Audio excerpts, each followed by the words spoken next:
पत्थर भी पानी बन जाता है। सोनी साहब के बारे में अभी विचार सुने और मैं लाभान्वित हुआ हूँ उन बुजुर्गों को देख करके। एक जोश उबल आता है। इस उम्र में भी आप आज की परिस्थिति की कांग्रेस के साथ, आज कांग्रेस की जो स्थिति है, हम मानते हैं इस बात को कि हम कमज़ोर हैं, लेकिन फिर भी आप साथ हैं। और आप जैसे बुजुर्ग लोग अगर कांग्रेस के साथ हैं तो कांग्रेस को कोई मिटाने वाला नहीं जन्मा। क्यों? क्योंकि आप लोगों का सिंचा हुआ पेड़ जब हमारे हवाले हो रहा है और हम आपकी तरह इस पेड़ को सींच करके आने वाली जनरेशन के हवाले करेंगे तो कांग्रेस निश्चित रूप से फलेगी और फूलेगी। ये टोपी, जैसा कि अध्यक्ष साहब कहते हैं बार बार कि हमारे मान सम्मान का प्रतीक है, ये हमारे मान सम्मान का नहीं, ये भारत के मान सम्मान का प्रतीक है। वो टोपी किसी एक व्यक्ति के मान सम्मान नहीं है। याद कीजिए 18 जून 1923, शायद आपको वो दिन, आप सेवादल में, हम लोग सेवादल में, 18 जून 1923 भारत में एक आंदोलन चला जिसका नाम था झंडा सत्याग्रह। झंडा सत्याग्रह के दिन कांग्रेस के लोगों को गिरफ्तार करके जेल में डाल दिया गया। ब्रिटिश सरकार ने कुछ लोगों को प्रताड़ित किया और कुछ लोगों को लालच दिया।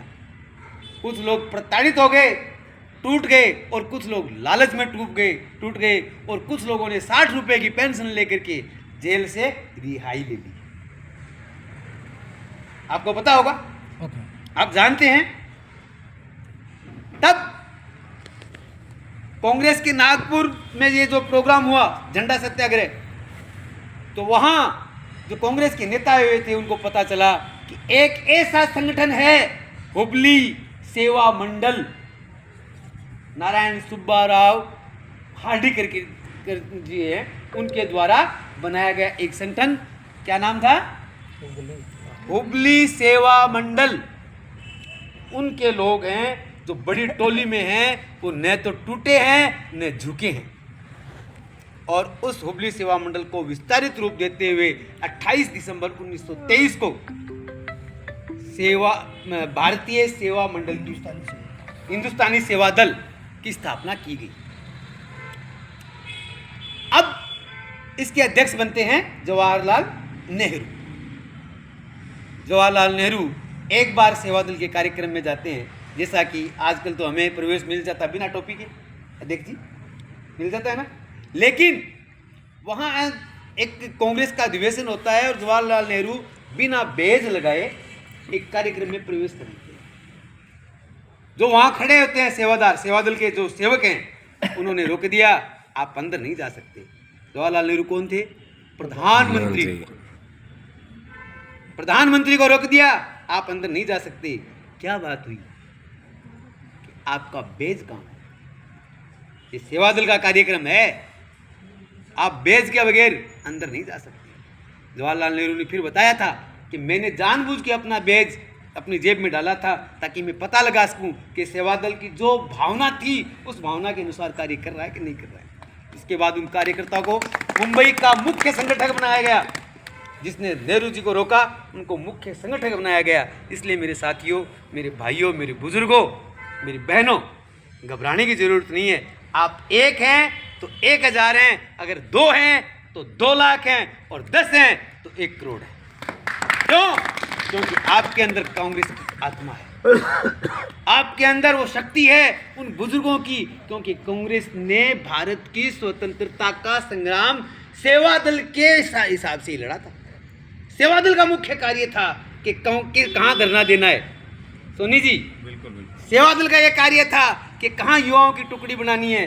सेवा दल ने महिला सेना की स्थापना की थी। सेवा दल ने जो बच्चे थे उनकी सेना की स्थापना की थी कि अंग्रेजों को कैसे घेरा जाए, कहाँ घेरा जाए, किस स्तर पे घेरा जाए, किस स्थान पे घेरा जाए। सेवा दल के लोग एक मिलिशिया के रूप में कार्य करते थे कि जब धरना देना है तो चाहे लाठियां पड़े, गोलियां चलें, कुछ भी हो, सेवा दल का कार्यकर्ता नहीं टूटेगा, चाहे वो अन्य कोई भी है, टूट सकता है। इसके बाद 2 साल बाद एक अन्य संगठन का गठन हुआ। आज वो संगठन हमसे बहुत बड़ा संगठन है, व्यापक है, लेकिन जो आत्मीय शक्ति सेवा दल के पास है वो किसी अन्य के साथ नहीं हो सकती। निवेदन करूंगा हमारे सभी साथियों से, ये सेवा दल में अगर हम हैं तो अपनी टोपी जहां भी जाएं लगा के रखिए। क्यों? क्योंकि आपकी पहचान अलग है, आपकी रीतियां अलग हैं, आपकी नीतियां अलग हैं।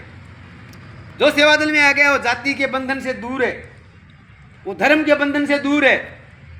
क्यों? क्योंकि सेवा दल का मुख्य नारा क्या है?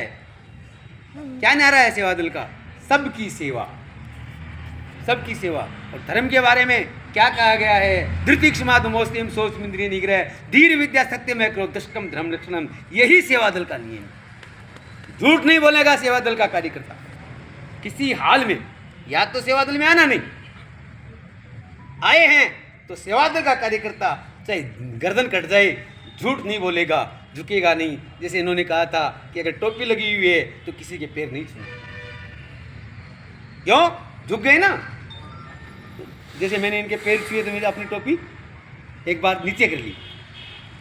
अपने बुजुर्गों का अपना भारतीय संस्कृति है, हम पैर भी छूते हैं, लेकिन एक इस टोपी की जो मर्यादा है उसको हमें रखना है। हम अगर झूठ बोल रहे हैं, टोपी लगा रखी है, तो लोग कहेंगे काहे का सेवा दल वाले हैं, ये तो ऐसे ही फर्जी लोग हैं। इसलिए निवेदन करूंगा कि सेवा दल को चूरू में कम से कम हम वो ऊंचाई बख्शें, वो ऊंचाई दें, वो रूप दें, वो शक्ति दें, वो ताकत दें कि अन्य पूरे राजस्थान के लोग, पूरे भारत के लोग ये सोचें कि चूरू में भी सेवा दल नाम की कोई चीज़ है जो संजय दीक्षित जी के नेतृत्व में कार्य कर रहा है। हम आपके नेतृत्व में सर शानदार काम करने का प्रयास करेंगे। मैं अपनी तरफ से ये, क्योंकि मैं अब रिटायर्ड टीचर हूँ, मुझे कमाना भी नहीं है, 50,000 रुपये सैलरी आती है। मैं तन मन धन से सेवा दल के लिए समर्पित हूँ। आप जहाँ चाहें, जैसे चाहें, जितने दिन चाहें आप मुझे बुलाएं।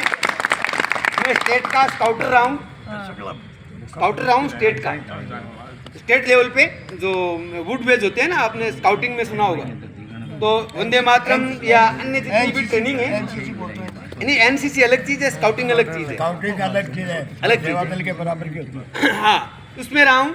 तो कहीं भी आपको ज़रूरत पड़े सर, 10 दिन, 15 दिन, 20 दिन, महीना, आप मुझे बुलाएं। घर की जिम्मेदारी से मुक्त हूँ, बच्चों की शादी कर दी है, कोई टेंशन नहीं है। सेवा दल के लिए हमेशा तत्पर। जय सेवा दल, जय कांग्रेस, जय संगठन।